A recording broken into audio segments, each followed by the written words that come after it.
Imagine waking up one morning to find one of your online accounts hacked and your solopreneur business paralyzed. Scary, right? Today, we're diving deep into why securing your online accounts is just as important as securing your Apple devices. Stick around till the end because I'll share a real-life story of how a fellow solopreneur got scammed and lost nearly $24,000. I'll unpack all of this after the intro. Hello, and welcome to episode 103 of the Macpreneur podcast. Whether it's your first time or you're a long-time listener, I appreciate that you carve out some time in your busy solopreneur schedule. I've created Macpreneur to help as many solopreneurs as possible save time and money running their businesses on their Macs. Now, in order to give you the most relevant Mac productivity tips and information, I need to know how well you're currently dealing with the 3 killers of Mac productivity, namely unnecessary clicks, repetitive typing, and file clutter. For that, just visit macpreneur.com/tips and answer a few questions which will take you less than 2 minutes. After submitting your answers, you will receive personalized time-saving tips based on your results. Once again, visit macpreneur.com/tips and start boosting your efficiency today. Securing our Mac, iPhone, iPad is only half the battle against cyber threats.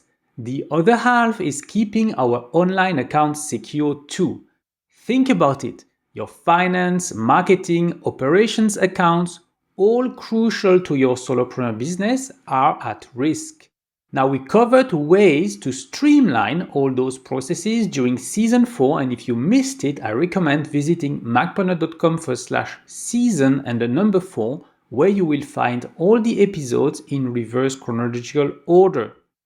Now, season 5, this season is dedicated to helping you protect your devices and processes from cyber threats, and it all starts with awareness.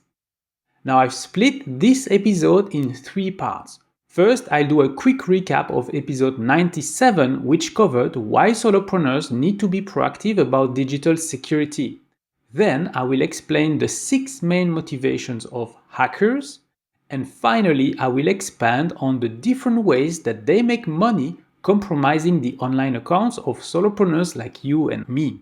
Okay, let's start by reminding ourselves why it's important for solopreneurs to be proactive about digital security. Security has 3 components: confidentiality, integrity, and availability. Confidentiality means ensuring that only authorized people have access to our business data. Integrity means making sure that our business data is accurate and untampered with. And availability means that ensuring that business data and IT systems are accessible at all times. At a high level, there are 2 possible sources of security incidents: internal and external. Internal incidents might involve mistakes by you, external contractors, or a bug at the operating system level or at a software level. External attacks are from cyber criminals trying to directly access your data, whether on your Apple devices or online. And when I talk about cyber attacks, most of the time I get the following statement: "But Damia, I'm nobody," or "My business is too small, so why should I care?" The thing is, there are 2 types of attacks: opportunistic ones and targeted ones. And the vast majority of attacks are opportunistic. Now, imagine hackers like fishermen who would launch millions of baits in the sea. If a fish happens to pass by and get lured into eating the bait, it gets caught. And because, statistically speaking, there will always be a fraction of people who get caught, the payoff is always worth the effort. And in this scenario, they don't really care who gets caught, and so anyone vulnerable could be their victim. Targeted attacks, on the other hand, are much rarer, and the risk for solopreneurs is relatively low. However, it is not entirely zero, especially when you offend people online, even inadvertently, or when a competitor gets jealous of your success, for instance. So, apart from mitigating the risk of getting hacked, why should you be proactive when it comes to digital security? Well, for that, it's important to understand the consequences of security incidents, which can be direct and indirect. The direct consequences include lost time, unexpected expenses, and lost revenue while dealing with the incident. And indirect consequences, like reputation damage, could be even more harmful and long-lasting. For example, imagine a scenario where your client's data gets hacked. Not only will you need to spend time and money fixing the breach, but your clients might lose trust in you, affecting your business relationships and future opportunities. You can go deeper on this topic, especially basic prevention and contingency techniques, by checking out episode 97. If you missed that episode, just click on the banner in the top right corner of this video. The next question is, why would anyone try to attack you? And based on my research, there are 6 main motivations. The first and most prevalent motivation is money. Between 60 and 75% of cyber attacks are launched for that reason alone, which is why I will expand later on the different ways that an attacker can make money compromising your online accounts. The second motivation is revenge, which could originate from a disgruntled customer, ex-business partner, or even a competitor. The third reason is simply to spy on you with the aim to gain some intelligence on your business model, your solopreneur processes, proprietary frameworks or solutions, as well as customer information. The fourth motivation is hacktivism, spelled hacktivism, which is the use of hacking techniques to promote social or political ideologies. Maybe someone didn't like a social media post or comment of yours, or they disagree with the way you do business or the suppliers that you use. Regardless, it's enough for them to want to disrupt your solopreneur business. Reason number 5 is getting caught in the middle of cyber warfare, which is sadly the case as a result of the conflict currently going on between Ukraine and Russia, as well as in Israel.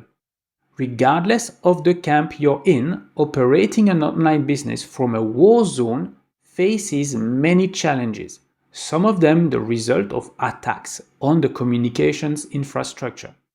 The sixth and final main motivation is simply for the fun of it.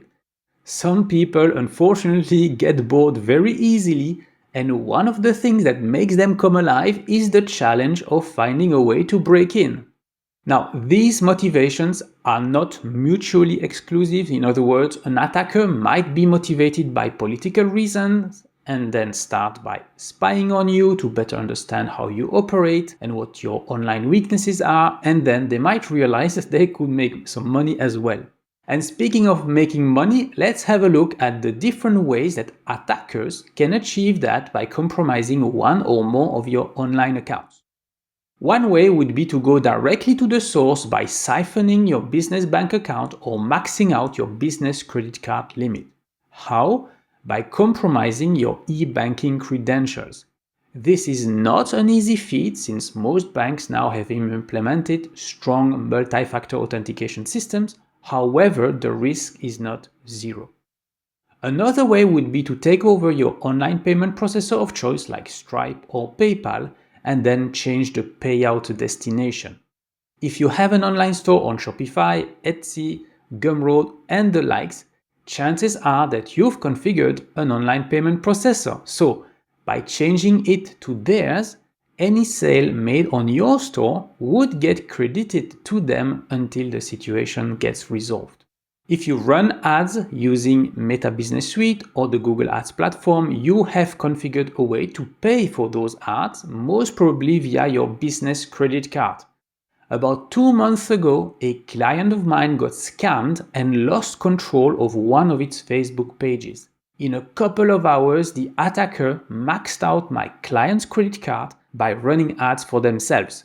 And the worst thing is that my client never managed to speak with anyone at Facebook and still to this day has not recovered access to his business Facebook page. Next, if someone manages to break into your social media accounts, they can start promoting scammy products or services to your followers either publicly or via DMs.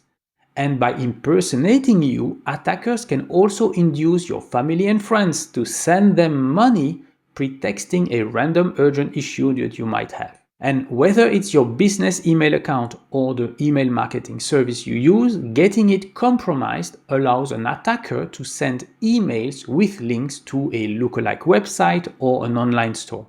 Another way they can make money is by reselling your contacts' information on the dark web or by asking you for a ransom. And talking about ransom, the same thing applies if an attacker manages to take over the cloud storage account that you use for your business, whether it's Dropbox, Google Drive, OneDrive, or any other. In the past, paying the ransom was done in exchange for the decryption key, but there is no reason to pay if you have got an offsite backup. Nowadays, attackers blackmail their victims by saying that if they don't pay the ransom, the stolen data will be leaked publicly. This list is far from being exhaustive. However, as solopreneurs, I feel those are the ones that we need to be mostly aware of. Before concluding this episode, there's one more thing I'd like to mention. Some scams don't require our online accounts to be compromised, and I will go over 3 situations, including a real-life example. First, they could ask you for a ransom after launching a DDoS attack on your website or online store. So, DDoS stands for Distributed Denial of Service, and it consists in sending thousands of concurrent connection attempts, which chokes the server, making your website inaccessible to legitimate visitors. This kind of attacks can be easily purchased on the dark web and last from a few hours to a few days. Another way they can make money would be to hack one of your suppliers and especially their email system. Their next step would be to send you an email telling you that their bank account has changed. And the next time that you will pay an invoice by bank transfer, the attacker will get the money, not your actual supplier. And finally, some scams revolve around elaborate subcontracting schemes. This could happen if you rely heavily on other freelancers to serve your clients. A friend of mine, the owner of a translation services agency, lost around $24,000 that way a few weeks ago. First, she got contacted by what appeared to be a legitimate university requesting the translation of hundreds of documents. Then, as if by chance, she received a DM on social media from a freelance translator who happened to be fluent in one of the languages requested by that university. So, she sent a contract to the university, who then started to send documents to be translated. The university sent positive feedback about the quote-unquote work done by the freelancer, who consequently started sending invoices. And the mistake that my friend made was to pay the freelancer before getting paid by the university, which turned out to have never asked for translation work. Someone impersonated a person at that university, and my friend never got paid. And when she realized it was a scam, she had already sent around $24,000 to the freelance translator, putting her business in a dire financial situation. So, to recap, the episode started by reminding why it's important for solopreneurs to be proactive about digital security. Then we covered the main motivations of hackers and 7 ways that they can make money by compromising our online accounts. Finally, I went through 3 scams that don't require our online accounts to be hacked and that every solopreneur should be aware of. In the comments below, please share your main takeaway from this episode, and if not done yet, please subscribe to my channel so you will automatically get more helpful tips on how to run your business on your Mac. So that's it for today. In the next episode, I will discuss the different attack vectors by which our online accounts could be compromised and what to do to defend ourselves. So make sure to subscribe or follow this podcast to get it automatically next week. And until next time, I'm Damien Schreurs, wishing you a great day. Thank you for watching the Macpreneur podcast. If you've enjoyed the show, please leave a comment and share it with a friend right now.